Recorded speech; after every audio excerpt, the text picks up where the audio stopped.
getting really efficient at the packing step.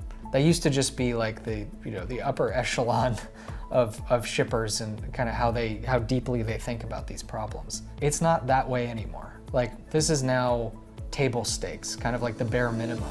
And when you think about it, the boxes that you're sending out the door, they're the only really output of all of your effort in the fulfillment process.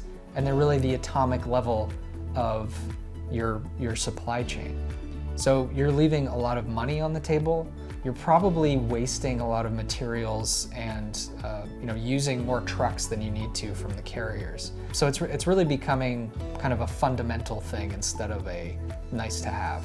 People don't realize how easy it is to fix some of these problems. We can help them take a look at the size of the opportunity, and it can be, in as little as a week or so, they can be up and running and packing more efficiently, delighting their customers, minimizing their costs, and being more sustainable.